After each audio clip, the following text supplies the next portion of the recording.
Jadi setelah si KPPS itu memperoleh email dan password dari akun yang sudah dibuat oleh Kapkota,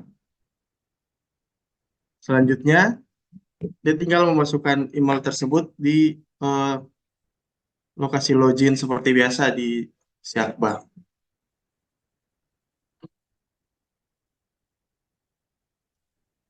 Jadi di sini bisa dilihat untuk emailnya sesuai dengan yang tadi dibuat oleh Mas Fadil.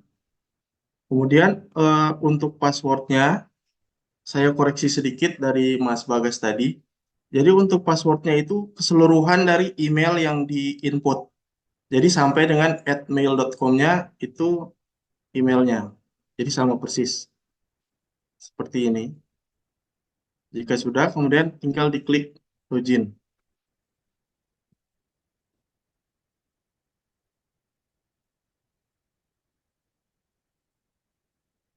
Jadi kok ditemukan atau mana, Bu?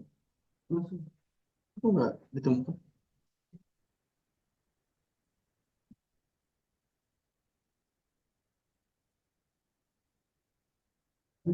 Nggak ada. Bentar, bentar. Sebentar, Bu.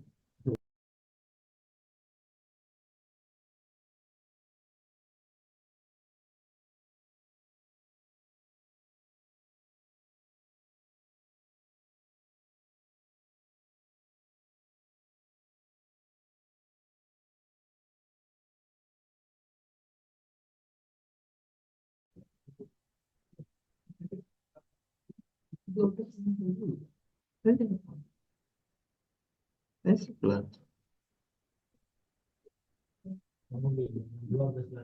Hah?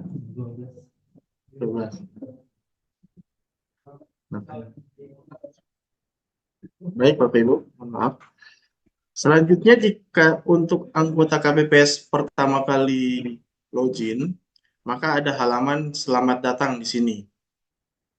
Dan ada penjelasan sebelum melanjutkan pengisian data, harap mengubah password ini, silakan diisi untuk passwordnya sesuai untuk saat ini sesuai arahan dari Mas Bagas tadi. Silakan menggunakan password yang sudah tersedia sebelumnya. Di sini bisa dilihat untuk melihat passwordnya, diklik aja tombol mata. Konfirmasinya harus sama dengan yang di atas. Jika sudah, silakan diklik lanjutkan.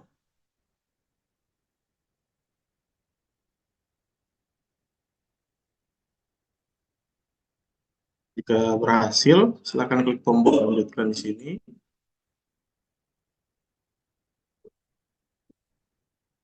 Kemudian anggota KPPS akan diarahkan ke halaman awal dari form pengisian data pribadi dan dokumen. Jadi di sini ada profil, bisa kita lihat nama lengkap sudah terisi karena sudah diisi oleh eh, kabupaten kota sebelumnya, kelurahan, kecamatan, kabupaten, dan provinsi juga, serta nomor TPS itu sudah otomatis terisi. Di sini masih kosong. Kemudian untuk progres kelengkapan biodata masih 34% di sini. Kemudian jabatan belum diisi. Selanjutnya, anggota di sini ada 3 menu. Ada profil, data pendaftaran, dan unggah dokumen. Jadi untuk step-stepnya, step 1 itu kan udah masuk di profil. Kemudian silakan diklik eh, menu data pendaftaran.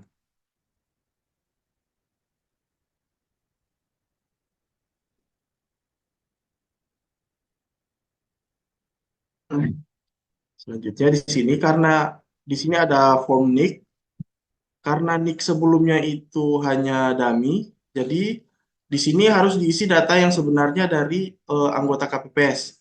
Pengalaman sebelumnya kan untuk yang eh, Sekretariat PPS dan Pantarli itu anggota apa operator kota itu kesulitan untuk mendapatkan NIK dari eh, sekretariatnya kan. Jadi di sini KPPS bisa mengisi data NIK-nya sendiri berdasarkan KTP anggota KPPS.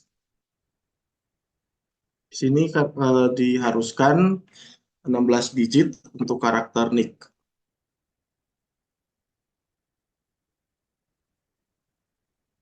Selanjutnya untuk nama bisa diubah memang jika ada kesalahan. Kemudian ada email aktif. Ini harus diisi dengan email yang asli dari anggota KPPS. Perlu diingat juga bahwa email aktif yang ada di sini, ini bukan email untuk login. Jadi si KPPS itu dia akan tetap login dengan email yang dibuat oleh eh, Kapkota sebelumnya.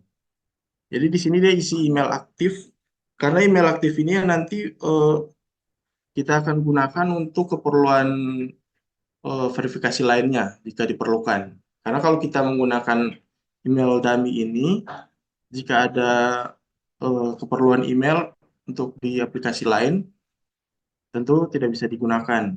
Jadi di sini diharapkan mengisi email aktif yang sebenarnya.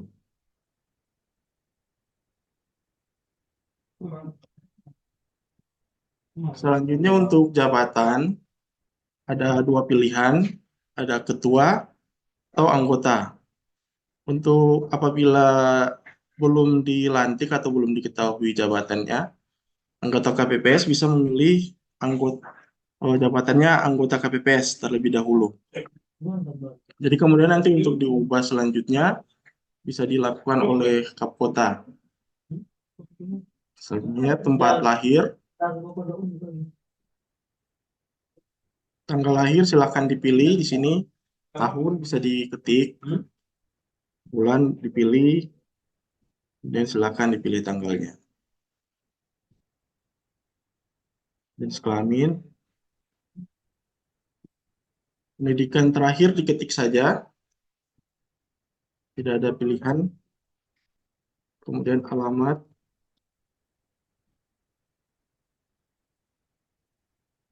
untuk kelurahan, kecamatan, kabupaten, kota, dan provinsi, di sini sudah tidak bisa diubah karena sudah otomatis. Selanjutnya pekerjaan diketik saja. Untuk nomor WhatsApp diharapkan dimasukkan nomor WhatsApp yang aktif. Ini juga untuk keperluan Sirekap. Jadi harus nomor WhatsApp yang aktif. Riwayat penyakit, kalau tidak ada, diharapkan untuk mengisi diketik strip aja. Jadi jangan dibiarkan kosong.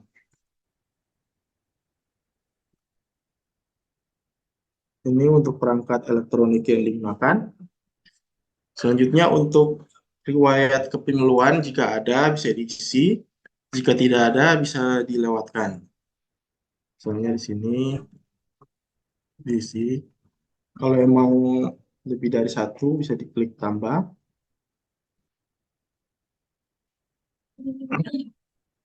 Selanjutnya jika semua field sudah diisi, silakan diklik simpan. Data berhasil diupdate. Ketika diklik OK, halaman akan di-refresh di sini. Jika kita scroll ke atas, progres kelengkapan biodata sudah naik menjadi 76%. Di sini jika kita kembali ke menu profil, data-data yang kita isi juga sudah terlihat di sini. Selanjutnya, setelah data pendaftaran, kita masuk ke menu unggah dokumen.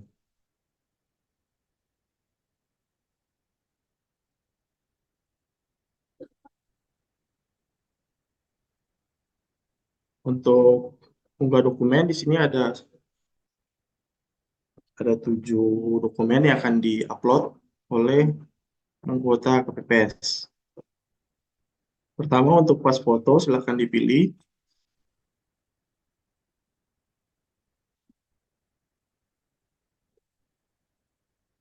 Diharuskan untuk jenis file image, bisa JPG, PNG. kemudian di crop, jika sudah diklik simpan. Kemudian untuk iktp silahkan dipilih, bisa PDF atau image. Untuk ijazah terakhir sama, bisa PDF ataupun image. Untuk batasannya sendiri di sini adalah 3 MB per orang, untuk per filenya. Jadi jika lebih dari 3 MB maka akan gagal untuk terupload.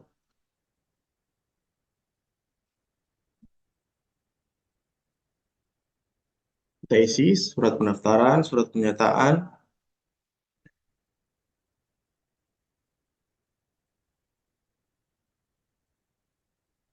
daftar riwayat hidup, kemudian terakhir surat keterangan sehat. Jika semua file sudah dipilih, bisa klik tombol unggah. Di sini untuk kunci data belum bisa, diklik unggah. Jika sudah berhasil, di sini kita lihat progres kelengkapan biodatanya sudah 100%. Jika sudah 100%, maka di sini tombol kunci data sudah bisa diklik.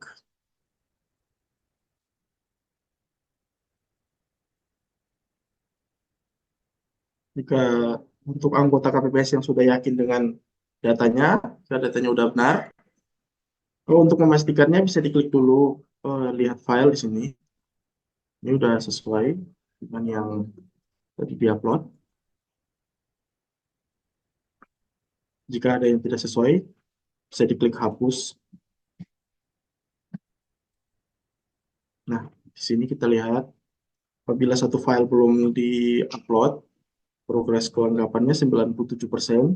Di sini kita tidak bisa mengklik kunci data. Jadi diklik lagi, dipilih file yang benar, misalnya di sini, lalu diklik unggah.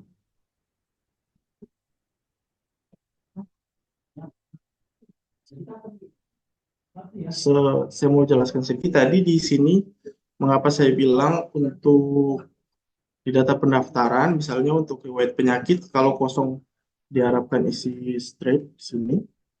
Karena jika dia kosong, maka eh, progres kelengkapan biodatanya jadi turun, belum 100%. Jadi diharuskan untuk mengisi walaupun satu karakter gitu. Selanjutnya, jika data sudah 100% bisa dikunci agar tidak bisa lagi diubah. Dengan cara klik kunci data. Di sini ada peringatan terakhir. Apakah Anda yakin akan mengunci data? Data tidak akan bisa diubah lagi ketika sudah dikunci. Jika yakin, diklik ya, berhasil mengunci data. Jika data sudah berhasil dikunci, maka tampilan dari halaman anggota KPPS hanya seperti ini. Jadi dua menu yang tadi itu untuk mengupload berkas dan mengisi data jadi hilang. Hanya muncul menu profil.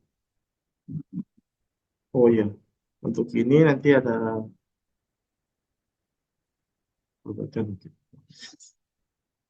Demikian Mas Bagas untuk penjelasan dari eh, menu anggota KPPS.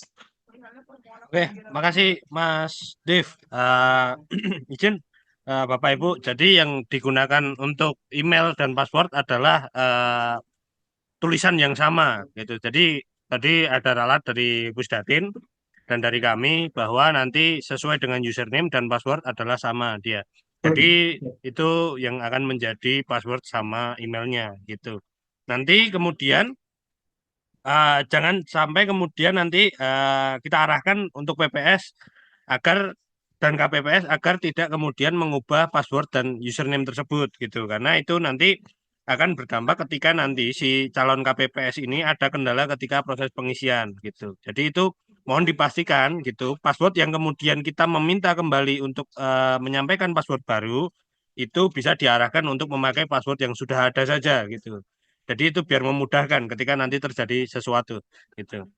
Untuk terkait masalah ininya apa uploadan datanya itu ada tadi kalau tidak salah 3 MB itu maksimal yang kita berikan. Cuman kami memberikan apa eh, rekomendasi agar misal bisa 2 MB-an ke bawah lah gitu. Karena biasanya ketika proses dia kemudian untuk melakukan digitalisasi data itu biasanya dia akan lebih 3 MB lebih gitu. Jadi batas amannya adalah 2 biar nanti biar dia 2, berapa MB gitu.